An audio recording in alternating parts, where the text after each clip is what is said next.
Claudia Mateos, ¿qué tal? ¿Cómo estás? Hola, muy buenas, Adrián, ¿qué tal? Pues aquí listos para en esta parte final del episodio, como siempre, repasar aquellos temas que nos hemos dejado y algunos ya prometemos que bastante curiosos. Como siempre, repasando quién ha tenido una mala semana, una buena semana y buscando al protagonista.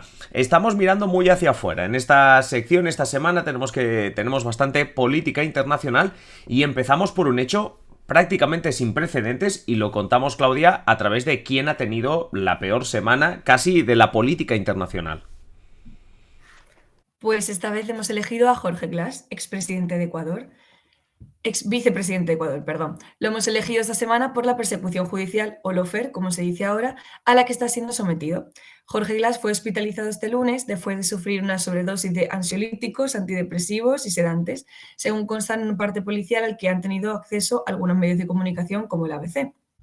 Glass permanece encarcelado en la cárcel de máxima seguridad de Guayaquil, conocida como La Roca, desde el sábado, cuando un grupo de policías ecuatorianos entraron por la fuerza en la embajada mexicana en Quito para arrestarlo. Esta violación de la soberanía mexicana ha levantado una ola de críticas de la comunidad internacional que ha acusado al presidente de Ecuador actual, Daniel Noboa, de no respetar la Convención de Viena, que establece que el Estado receptor de la embajada tiene la obligación de no violar esa sede y de proveer seguridad. La salud de Glass era motivo de preocupación para algunos, como para el expresidente ecuatoriano Rafael Correa, que había sido el que lo había nombrado vicepresidente en su momento durante sus años en el poder. Correa denunció que Glass había sido maltratado durante su detención y posterior traslado a prisión. Este problema médico ocurrió el lunes, coincidiendo con el fin del estado de excepción que había decretado Noboa hace un mes, por el conflicto armado interno a manos de bandas, que por cierto tenemos un artículo en la web en la que explicamos todo esto y el papel de las bandas en ese país por si alguien está interesado. Como decíamos, Jorge Glass se encontraba refugiado en la Embajada de México desde diciembre por ser víctima de una persecución judicial al enfrentarse a condenas y acusaciones relacionadas con corrupción y malversación de fondos públicos. Esta reciente incursión policial en la Embajada mexicana para detenerlo ha provocado las tensiones diplomáticas entre México y Ecuador, que además ya venían de antes, tras México darle asilo político a una exministra ecuatoriana. No obstante, el culmen fueron las declaraciones del actual presidente mexicano, Andrés Manuel López Obrador, que insinuó que el asesinato del candidato presidencial del año pasado, Fernando Villavicencio, había influido en la victoria del actual, Daniel Noboa, como hemos mencionado. Jorge Glass, el hombre del momento de tensión entre estos dos países, ha provocado también que muchos otros países latinoamericanos, como Nicaragua, hayan cortado relaciones diplomáticas con Ecuador. Luis Almagro, por su parte, secretario general de la Organización de Estados Americanos, ha llamado a una solución pacífica y una conversación entre las partes.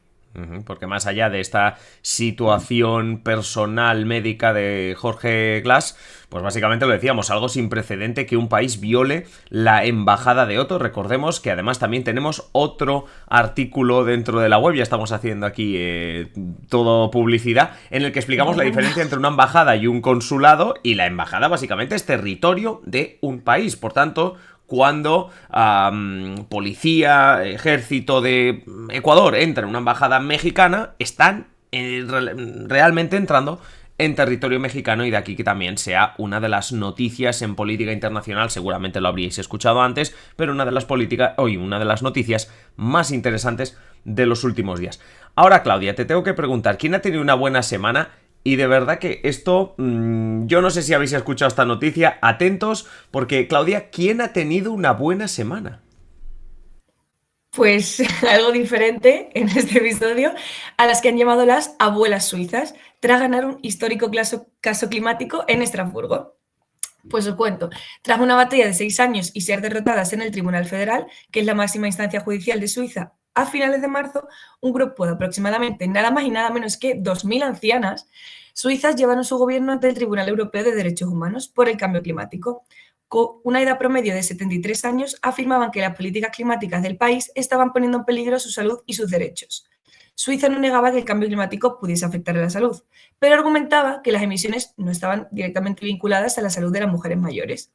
Este grupo de ancianas, que se han llamado mujeres mayores por la protección del clima, sostenía que Suiza no estaba haciendo lo suficiente en materia de protección del clima y que las políticas del país eran claramente inadecuadas para el objetivo del Acuerdo de París de limitar el calentamiento global a 1,5 grados. Es la primera vez que el Tribunal Europeo de Derechos Humanos celebra una audiencia pública para determinar hasta qué punto un país como Suiza debe reducir sus emisiones para proteger los derechos humanos de su población. Este caso ha sido todo un precedente para el resto de los países europeos que, como España, enfrentan demandas por inacción ante el cambio climático. Si bien es cierto que habían 2 casos más, uno de ellos era el que 6 jóvenes portugueses intentaban obligar a 32 gobiernos europeos a aumentar sus medidas contra este cambio climático, ha sido el de estas abuelas suizas al que le han dado la razón, considerando que Suiza sí ha violado algunos derechos humanos al no cumplir con los objetivos de reducción de emisiones de gases de efecto invernadero. Estos casos legales que intentan vincular la lucha contra el cambio climático con los derechos humanos avanzan al mismo tiempo que fuerzas como los que obliga la Corte Internacional de Justicia, que es el máximo órgano judicial de la ONU, a aclarar cuál es la responsabilidad legal y las obligaciones de los países en relación con el calentamiento global. Yo no sé tú cuando leíste el titular, pero yo me imaginaba esas adorables abuelas suizas, pero realmente yo creo que lo que había allí eran 2000 personas muy cabreadas, 2000 abuelas, 2000 señoras muy enfadadas y bueno, que al final lo han conseguido. Es como... Yo creo que a lo mejor dentro de poco, no sé si una serie, pero un documental o una película en alguna de estas plataformas acabaremos viendo, de esta lucha de las Y te vienes 2000... y ves a 2000 ancianas enfadadas por el cambio climático y dices, pues habrá que Pero hacer algo. yo estoy viendo, o sea, ¿sabes la típica escena de, no sé, de 2000 abuelas yendo por el Capitolio, ¿no? En Estados Unidos, pues cambiando eso por Estrasburgo, por una calle, una avenida de Estrasburgo a 2000 ancianas suizas yendo, además, es que lo has dicho, edad media 73. No la más mayor, no, la edad media 73. O sea que, atención a las abuelas suizas, que por otro lado también nos demuestran otra cosa, y es que el poder ciudadano de 2000 personas, en este caso, nos cae más simpático, más humorístico, porque decimos, vale, son 2000 abuelas suizas, pero bueno, que 2000 personas han conseguido llevar a su propio país ante la justicia europea y han conseguido algo sin precedentes, que es que encima la justicia europea les dé la razón y le dé un toque, en este caso a Suiza, por la lucha contra el cambio climático. Como decíamos, empezábamos esta sección sobre todo a nivel internacional, hemos hablado de esa noticia, de esa disputa diplomática entre Ecuador y México, hemos hablado también del cambio climático y de esta lucha de las ancianas suizas. Volvemos hasta España para hablar del protagonista de la semana, que lo era a inicios de semana, pero que creo que que los medios todavía están de resaca hablando de eso. Pues sí, Pere Aragonés, presidente de la Generalitat de Cataluña, que este lunes compareció en el Senado para defender la ley de amnistía y la celebración de un referéndum. Aragonés, pues como has dicho, ha sido protagonista estas últimas semanas y sobre todo esta, por la ley de amnistía y por su adelanto de las elecciones de Cataluña para el 12 de mayo. En unas declaraciones, Aragonés mostró su satisfacción con el debate en el Senado y ha insistido en su afirmación de que tanto la financiación singular como el referéndum son inevitables, aunque el PSOE ahora mismo rechace ambas cosas. Según Aragonés, no le sorprende que el PSOE rechace sus propuestas y ha puesto el énfasis en lo que un día es un no, puede ser un sí, si se tiene la fuerza política para hacerlo posible.